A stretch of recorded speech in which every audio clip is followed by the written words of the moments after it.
What's up, metalheads? My name's Jamie. This is the Blades and EDC channel. Thank you guys so much for being here. I really do appreciate it. Alright guys, today we're going to be doing a video showing the 10 knives of the year that are my favorite that I've had in hand, $200 or more expensive. Now the knife you're looking at here is the Max Ace Black Mirror. This is under $200, like $150. Somehow I left this off my $100 to $200 list, and it definitely deserved a place on that list. I completely even forgot I had it here, to be completely honest with you. This one definitely deserves a place on that list, so I wanted to give it a shout out at the beginning of this video. So this is the Black Mirror by Max Ace. Alright, now let's jump into the 200 and over list. And clearly this is subjective. I've only handled so many knives. I've been lucky and blessed enough to handle a lot of knives that weren't my knives. You know, people send me, whether just for me to check them out or for knife sales and things of that nature. And one that I definitely think should be on that list, and I'm not a button lock fan. I don't own any other button locks anymore other than this one. And this is the Wiha Bits. This is just over $200, like $210 I think. And for a button lock, this has the best filling detent I have felt on a knife. Truly is amazing. Blade just rockets out of there, and it definitely deserves a place in this list. I'm a big fan of this button lock, although I don't like many button locks. So that tells me a lot about this one. That this one, I can just fidget with this one, and I love the way the detent's so snappy. I know it's not like a regular detent, but it feels like a ceramic ball detent that is done really well. So first is the Wiha Knives Coolix. Next up, got some made in the USA goodness. The American Blade Works Model 1. These run around $290. There will be one of these for sale in the next knife sale, by the way. And 20 CV blade still. This would probably be higher up on my list if it was thumb stud deployment also. But since it's flipper only, I'm not the biggest fan of flipper only, but man, I can appreciate the fit and finish and the beauty of this knife. How good it looks, how good it feels in hand. Just an amazing knife, made in my home state of North Carolina. And yeah, for the price of this knife, when you compare it to some other American-made knives, man, he's doing something right. He is definitely doing something right, because this one's really good. I'm a big fan of it. I'm excited to see what new models American Blade Works comes out with in the future. And I do plan on going up and visiting their factory or warehouse where they make their knives. He has told me I can come up there and check it out and record a video, so I do plan on doing that in the future. Probably after the winter time though. Don't want to drive up to the mountains this time of year. Next up, this is a knife that I still don't like the way it looks. I think this knife is ugly, but my goodness, is the action beautiful. That is the Devo knife Stout. I think it's an ugly knife. I can't stand the blade shape, but my goodness, dude. You get this thing in hand, it's just truly amazing. I mean, the detent is snappy as can be, and the blade truly is a guillotine. I mean, we hear a lot of people calling that knives guillotine. This is a guillotine, right? It just drops. And there's no blade play. It's locked up tight. Just drops. I believe these are 20 CV blades still, or was it M390? I think it's 20 CV. Titanium bolster lock. This one's designed by Kevin over at Lefty EDC and Colin Mason Pierre. They're business partners in their Devo knives. This is their first offering to the world, and man, did they knock it out of the park action-wise. And aesthetically, for some people, they knocked it out of the park. A lot of people love the way this knife looks. That's purely subjective when it comes to the looks of a knife. But man, they killed it on the action. Great job. The Devo Knives Stout. Next up, this is a amazing knife. This knife being this far down the list should tell you what's coming, right? Of course, this is all my opinion. This is the Wiha Knives Lucas P. This is a Riat OEM knife. Truly a work of art. One of the deepest hollow grinds I have felt on a knife so far. I mean, it may be the deepest. This thing is so thin. They got it so thin. You're going to be sharpening this thing to a scalpel's edge for a long time to come. Detent is absolutely amazing. This one's Craig's, and Craig, I'm about to send this back to him, and he's sending this off to I believe, Wiha knife to get modified. He's having the thumb stud removed and having a spidey hole put in it, which I'd keep the thumb studs personally, because that's a personal thing with my arthritis.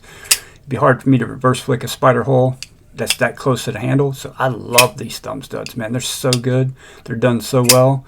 And the detent is truly amazing. This one runs, I think, 350 or 375. This one's 260, by the way. All right, next up is one I've had in hand the least amount of time, but it's so good that it has to be on this list. Came out right at the end of the year. The Renegade Provision Company GOM, God of Mischief. My goodness, that blade shape is actually amazing. I love the shape of this blade and look at this blade. And when I did my unboxing of this, I wasn't sure if that was a hollow or flat. I'm 99% sure it's a flat now because that's Riyadh, and Riyadh's hollow is really thin, and this one isn't that thin, so I'm 99% sure it's flat now. But again, it's got that Riyadh detent. It's as good as you're going to feel on a knife. It truly is. The jimping for the front flipper is done really well. Jimping for your thumb to land up here is done really well. The ergos are fantastic.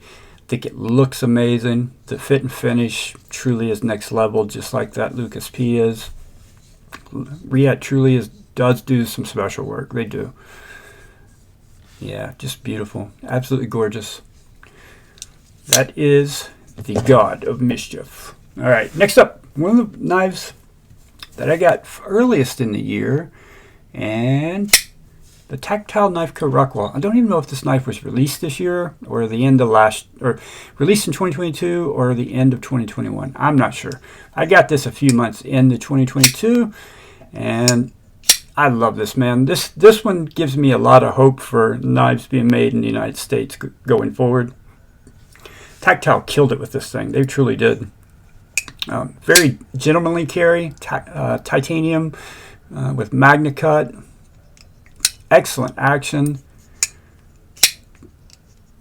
Snappy detent. Just so you know, every knife on this list has a snappy detent. If it didn't have a snappy detent, it would not make the list, especially at this price point. Fit and finish is truly amazing.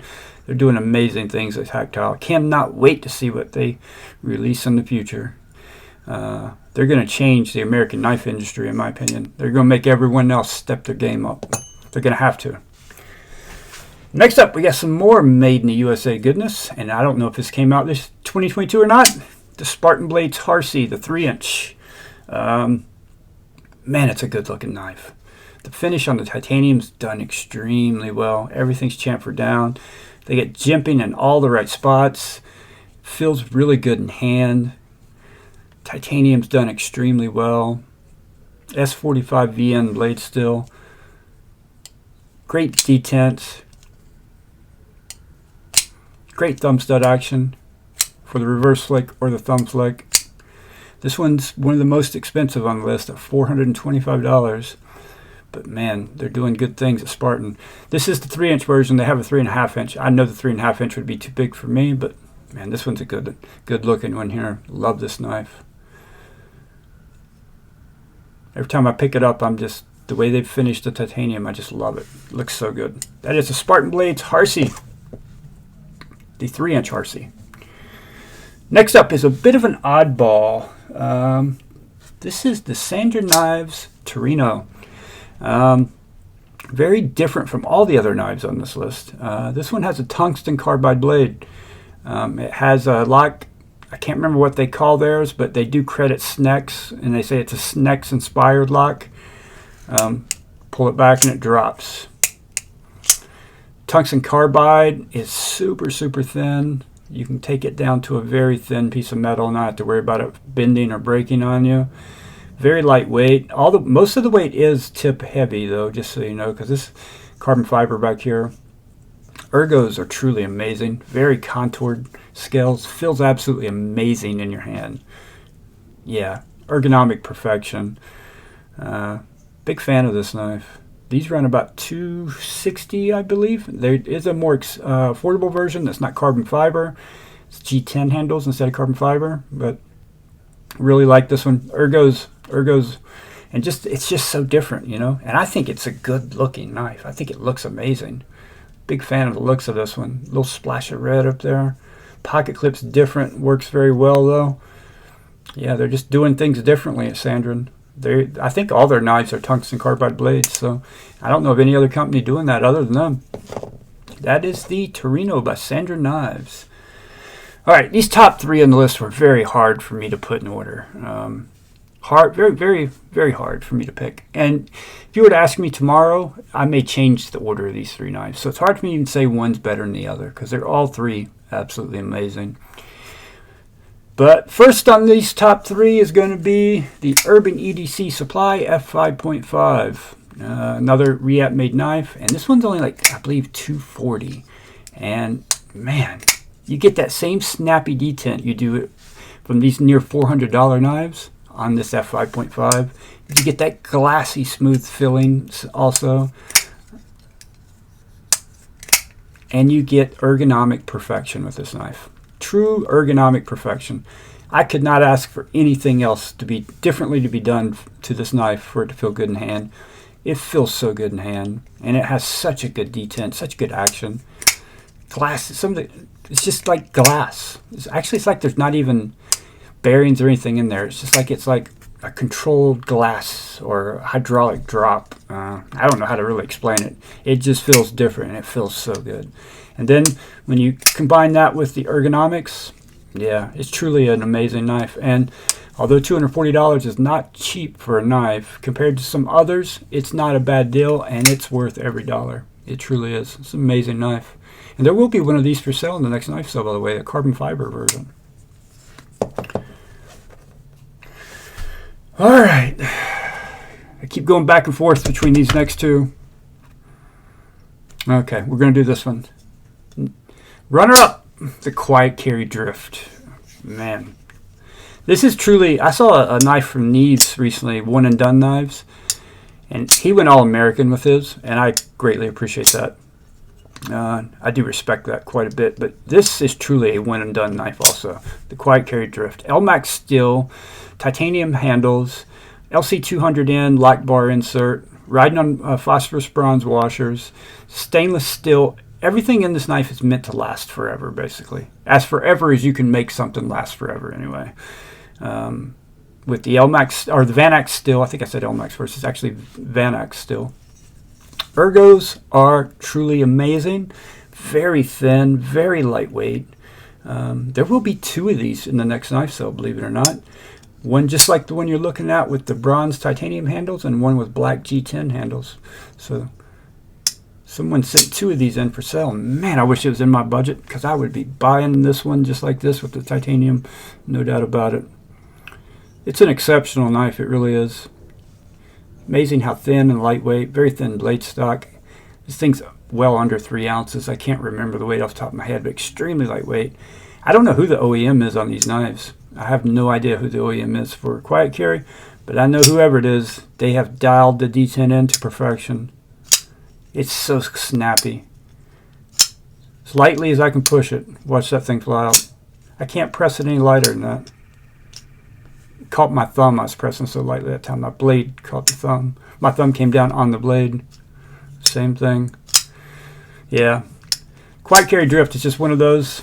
I think it looks amazing. It feels amazing in hand. And it has amazing action. And then when you throw in the materials they use to make it, that it will truly last pretty much forever. It's a great value at $300 for this variation. The G10 version only runs $200. All right, next up, I had one of these in one of my previous knife sales and sold it, and I regret not buying that knife to this day, because I could have got a really good deal on it, and I didn't buy it. I would have had to stretch my bank account a little bit to get it, which is why I didn't buy it. But then I bought stuff later, and I was like, man, I really should have bought that knife. Should have bought that knife. All right, and this one's truly amazing, and unfortunately, these are no longer being made. You can find them on the secondary, but they go pretty high usually. That is the Sharp by Design Mini Tempest. This knife is truly amazing. You guys have probably heard me talk a lot of trash about the Sharp by Design Apex, and this knife is why.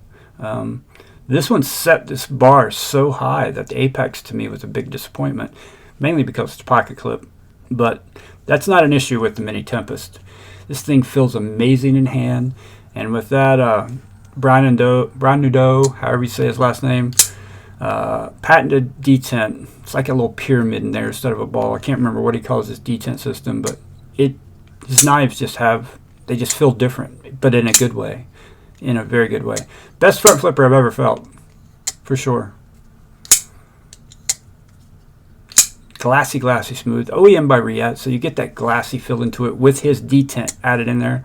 Does have a fuller on it also, so you can reverse flick it.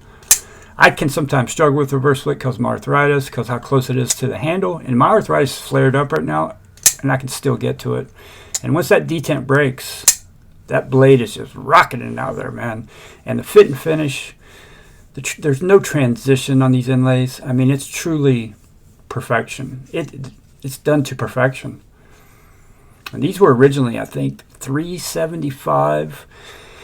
Sometimes you can find them for that much on the secondary, but I've seen people selling these for $500 on the secondary, so depending on which variation it was. There were even some more expensive versions with Tempest still, and yeah, absolutely amazing knife. I don't know if all these came out this year or in 2022, but I got them all in hand for the first time in 2022. And I know the majority of them did come out in 2022, but all these deserved a spot on my list because this is my first year doing this, and some of these knives have truly just flabbergasted me, man. Just some amazing knives, and I feel very, very lucky and blessed to get a lot. Most of these knives you're looking at are not my knives, right? They do not belong to me. They've been sent in by friends for me to use to make content with, or some of them have been sent in for knife sales that are coming up. And yeah, I feel thank you to everyone who has helped support the channel throughout 2022. I really do appreciate all of you. Just so you know, this will be in the sale, this will be in the sale, this will be in the sale. 2 of those will be in the sale and the next knife sale. So there's going to be a lot of good knives in the next knife sale. So keep an eye out for that. And also keep in mind, members get 24-hour early access to the knife sales. So yeah, there's going to be some amazing stuff in it. So if you're not a member and you're thinking about buying some knives, you may want to become a member. All right, guys, thank you so much for watching. I really do appreciate it. And I will see you guys on the next one.